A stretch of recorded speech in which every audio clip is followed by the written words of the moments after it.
Oke. Apakah bisa mendengar suara saya? Bisa ya? Bisa, Pak. Bisa, Pak. Sudah lebar ya ini ya? Bisa. Oke. Udah, Pak. Oke. Ya, saya akan memulai ya. Jadi hari ini saya akan mengajarkan untuk aliran psikologi dan ini part 1 ya, part 1. Artinya nanti akan ada beberapa bagian yang akan membahas aliran psikologi ini. Nah, saya tidak bisa langsung dalam satu pertemuan itu semuanya langsung saya sampaikan supaya teman-teman benar-benar bisa fokus gitu ya. Benar-benar bisa fokus karena aliran psikologi ini kalau misalnya disampaikan semua nanti pasti akan membutuhkan waktu lebih dari 1,5 jam gitu ya. Jadi lama sekali. Jadi saya bagi beberapa pertemuan gitu.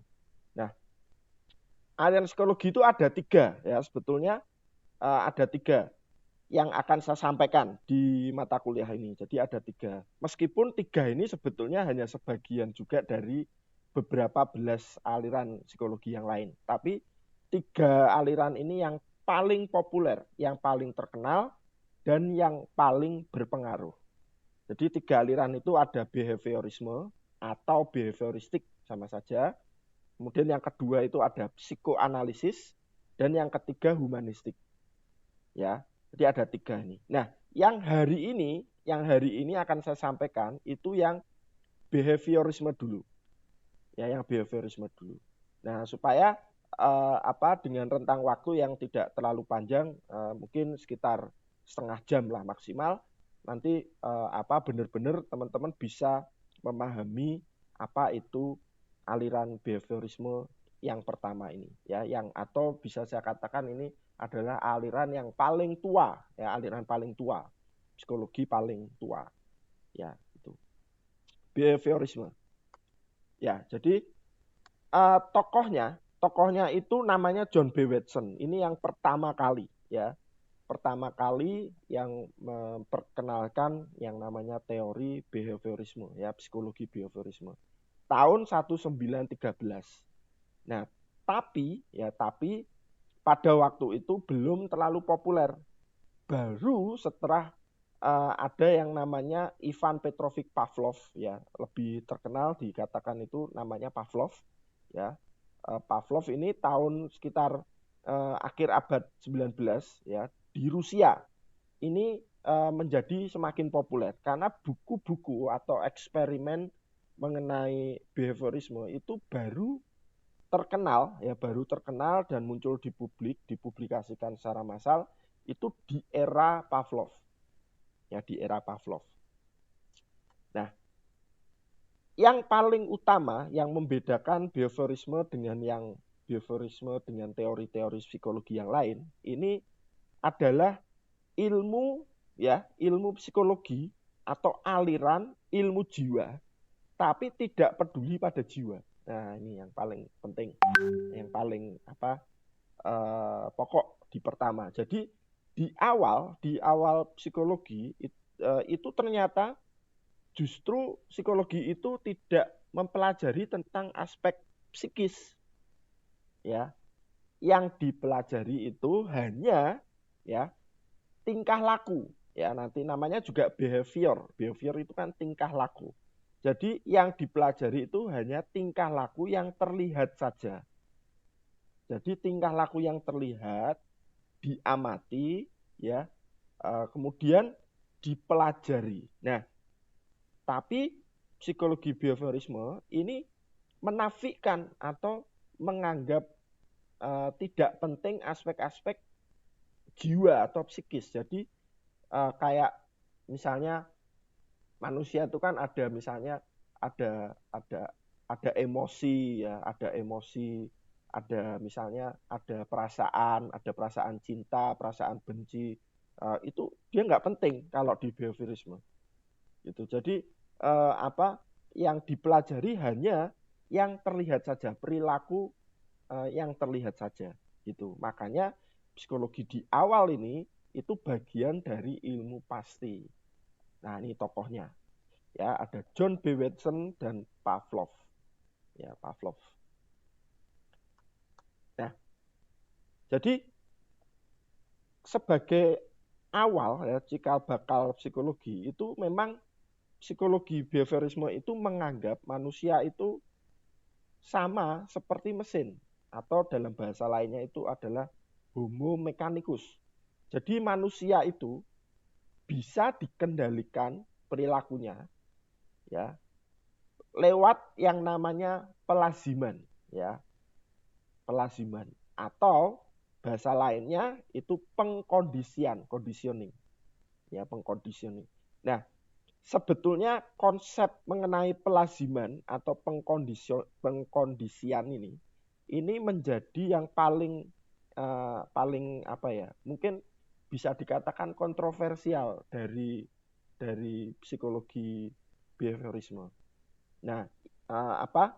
Jadi manusia itu bisa diatur perilakunya, caranya dengan pengkondisian, gitu. Karena dengan mengkondisikan seseorang itu maka perilakunya benar-benar bisa seperti apa yang kita inginkan, seperti di eksperimen di video di awal tadi sebelum kuliah ini dimulai tadi ya, dikondisikan kalau ada bel itu berdiri, nah, gitu ya, seperti dibiasakan gitu, akhirnya lazim dan akhirnya perilakunya itu menjadi terbawa terus gitu ya, kira-kira seperti itu.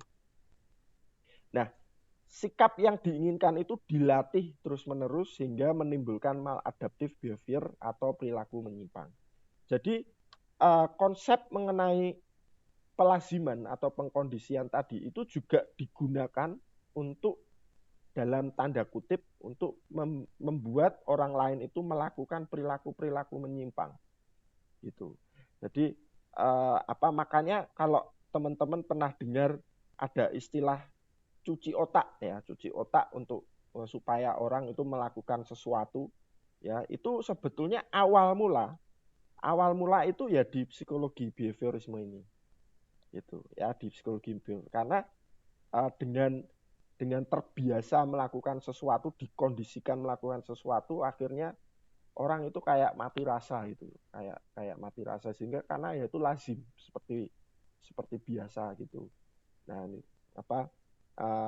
di era-era perang dunia pertama dan kedua ini banyak sekali digunakan untuk membuat semacam tentara ya, untuk melakukan sesuatu supaya dia benar-benar patuh. Jadi dilazimkan gitu. Nah, nanti jelasnya mengenai ini nanti akan ada beberapa penjelasan dari saya. Nah, ini adalah eksperimen pertama oleh Pavlov ya mengenai pelaziman. Ya, eksperimen pertama ini dilakukan awal pertama itu untuk binatang. Ya, untuk binatang. Jadi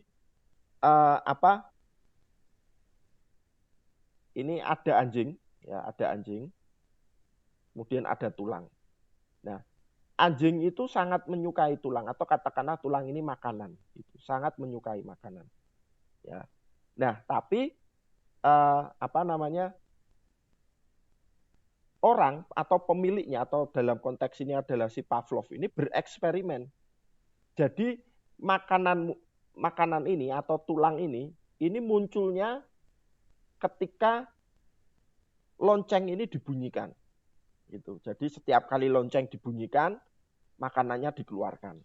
Ya, gitu. Lonceng dibunyikan, makanan dikeluarkan. Lonceng dibunyikan, makanan dikeluarkan. Terus seperti itu, ya. Nah, akhirnya antara lonceng dengan makanan ini ya menjadi dikondisikan gitu. Jadi pengkondisian. Jadi yang tadinya tidak berhubungan ini akhirnya menjadi berhubungan karena dibiasakan. Jadi kalau misalnya ada makanan itu pasti loncengnya dibunyikan gitu.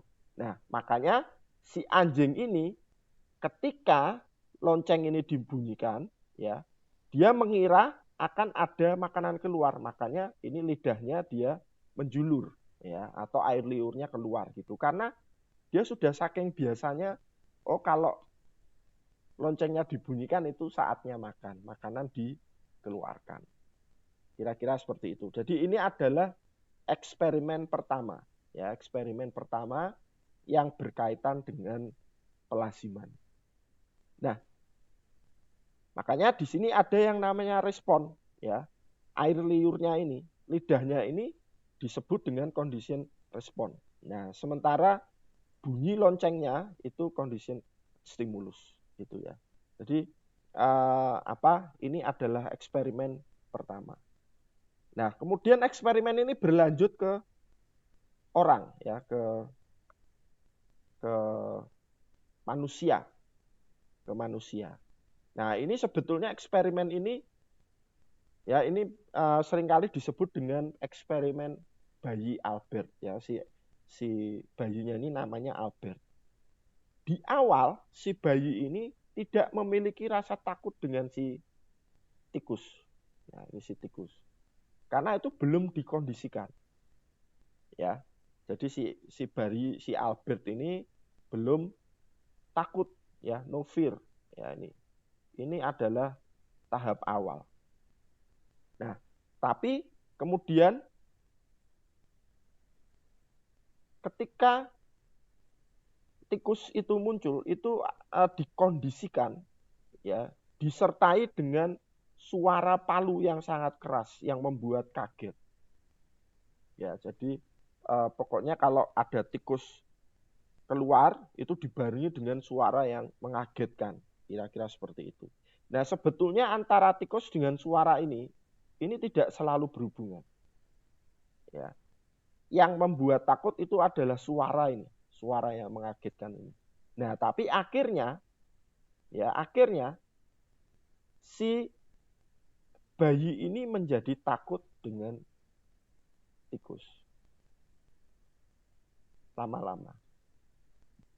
Gitu. Jadi ini adalah eksperimen yang mengenai behaviorisme tentang pengkondisian atau pelaziman tadi. Ya. Pelaziman. Nah, sebetulnya dalam banyak hal dalam kehidupan kita sehari-hari itu kalau kita ngomong pelaziman ini atau pengkondisian ini sering, ya. Misalnya contoh ada enggak dari sini yang harus ngopi kalau mau belajar? Misalnya, kalau misalnya nggak ada kopi, nggak bisa masuk ilmunya. Sebetulnya antara kopi dengan kegiatan belajar atau bekerja itu nggak ada hubungannya. Tapi kayak semacam dikondisikan. Nah, misalnya seperti itu. Ya. Terus ada juga misalnya kalau misalnya biar idenya muncul gitu ya, atau misalnya sedang berdiskusi biar enak ngobrolnya itu harus sambil merokok. Gitu. Sebetulnya antara rokok dengan ngobrol itu nggak ada hubungannya. Ya, tapi kita menjadi kayak berhubungan karena lazim, ya, pengkondisian tadi. Ya, ini salah satu dari aplikasi teori dari behaviorisme dalam kehidupan sehari-hari. Nah, sebetulnya banyak. Makanya kalau behaviorisme itu percaya bahwa manusia itu tidak lepas dari yang namanya pola atau kebiasaan. Kalau Anda amati, kalau misalnya ada orang yang punya pola terlambat. Ya, entah bagaimana si orang ini kok telat terus itu. Ada kalau ini seandainya saja ini tidak online, ya, misalnya ini offline gitu ya. Yang telat itu biasanya ya mahasiswa ya itu saja. Itu. Ada yang sebaliknya. Ya, misalnya habit yang baik, pelaziman yang baik. Contoh ada mahasiswa yang dia punya pola pemimpin. Dia masuk ke kelompok mana aja selalu jadi ketua kelas. Ya, selalu jadi aktivis. Ya, selalu jadi punya banyak pengikut dan lain sebagainya. Dan pola-pola itu juga muncul di banyak hal, ya. Jadi misalnya ada orang yang punya pola hutang, ya, ada orang yang punya pola bangun siang, ya. Tapi tidak semua pola itu jelek, ya. Ada beberapa pola yang memang baik, ya, itu. Itu ini contoh dalam konteks behaviorisme. Gitu. Nah, makanya behaviorisme itu menganalisa ya bahwa perilaku manusia yang tampak sajalah yang dapat diukur, dikendalikan dan diramalkan. Sama seperti tadi perilaku. Karena kebiasaan, akhirnya kebiasaan itu bisa diukur, diramalkan, juga dikendalikan. Lewat apa? Lewat pembiasaan baru, lewat pengkondisian baru. Gitu. Ya, lewat pengkondisian baru. Gitu. Ini salah satu prinsip dari teori behaviorisme. Makanya behaviorisme juga disebut dengan teori belajar. Ya, belajar. Karena menurut behaviorisme, seluruh perilaku manusia adalah hasil dari belajar yang artinya ya, perubahan perilaku organisme sebagai pengaruh perubahan lingkungan. Gitu. Nah, ya, makanya kalau di dalam behaviorisme itu yang paling terpenting dalam proses belajar itu selalu ada stimulus dan respon. Ya, stimulus dan respon. Kalau dalam konteks eksperimen tadi ya bunyi-bunyian bel dan makanan tadi. Kemudian ada kopi tadi ya, itu adalah stimulus-stimulus yang dimunculkan dalam konteks belajar atau pembelajaran. Itu. Nah, oleh karena itu behaviorisme itu memandang manusia saat lahir itu tidak membawa bakat. Ya. Jadi behaviorisme itu tidak percaya dengan konsep bakat. Nggak ada. Ya. Teori ini sering disebut dengan teori tabula rasa. Jadi kalau ada yang mengatakan bahwa bayi yang baru saja lahir suci seperti kertas putih. Nah, itu pernah dengar ya? Bayi yang baru lahir itu seperti kertas putih. Nah, itu yang disebut dengan tabula rasa. Nah, konsep kertas putih pada bayi ini itu disebut dengan tabula rasa, itu muncul pada teori besarnya yaitu behaviorisme. Gitu.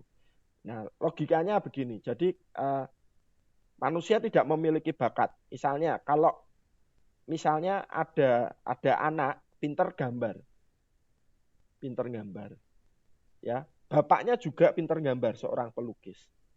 Gitu ya. Jadi kalau behaviorisme itu tidak mengakui bahwa si anak ini mewarisi bakat dari bapak. Itu bukan seperti itu konsep dari behaviorisme. Kalau behaviorisme itu kalau misalnya terjadi seperti itu ngomongnya begini, si anak ini menjadi pinter menggambar karena dia terbiasa. Ya, karena terbiasa. Karena dia dikondisikan, ya conditioning, sehingga dia belajar dari bapaknya tadi, yang juga pinter gambar. Jadi bukan mewarisi bakat genetik, bapaknya pinter gambar, anaknya pinter gambar. Itu enggak seperti itu. Jadi konsep bakat pada behaviorisme itu bukan diwariskan secara genetik, tapi benar-benar lahir dari proses belajar dan pengkondisian atau pelaziman. Itu ya. Nah, baru setelah manusia tinggal di lingkungan tertentu, maka bakat dan perilaku tersebut itu muncul. Nah, ini kayak tadi. Manusia berada pada lingkungannya, di keluarganya, akhirnya si anak tadi belajar dari keluarganya tentang menggambar. Ya misalnya, karena keluarganya seorang seniman misalnya. Akhirnya baru muncul itu. Nah, makanya yang terpenting kalau di dalam proses belajar itu, kalau di dalam konsep behaviorisme itu ya itu tadi keluarga dan lingkungan. Bagaimana pelaziman ini membentuk si anak. Itu. Nah, ada beberapa ciri ya, ini saya ringkas ciri spesifik dari psikologi behaviorisme. Jadi yang pertama, dia hanya mempelajari tingkah laku yang terlihat. Ya, perilaku yang terlihat, tapi tidak peduli pada aspek psikis atau jiwa. Ya, kemudian yang kedua, menganggap manusia itu seperti homo mechanicus atau seperti layaknya mesin. dia bisa dikendalikan lewat pola pelaziman atau pengkondisian. Nah, ini ciri yang kedua. Nah, kemudian yang ketiga, behaviorisme tidak mengakui konsep bakat atau naluri, ya. Nah, ini belum. Nah, ini nanti konsep bakat, naluri, psikis, jiwa itu nanti baru diulik itu nanti di aliran berikutnya yaitu psikoanalisis. Jadi di awal behaviorisme ini belum mengakui konsep itu, ya. Nah, kemudian ini tadi tabula rasa, ya, bayi seperti kertas putih. Nah, kemudian keahlian, kecerdasan, sifat, karakter, ya, dari manusia itu merupakan hasil dari proses belajar dan pengkondisian. Nah, ini, ya. Ini adalah ciri-ciri dari psikologi behaviorisme. Nah, kalau kita tarik ke dunia periklanan, ya, dunia periklanan, ya. Jadi teori ini itu juga diadaptasi secara kreatif, ya, untuk periklanan. Contohnya apa, Pak? Nah, ini contoh.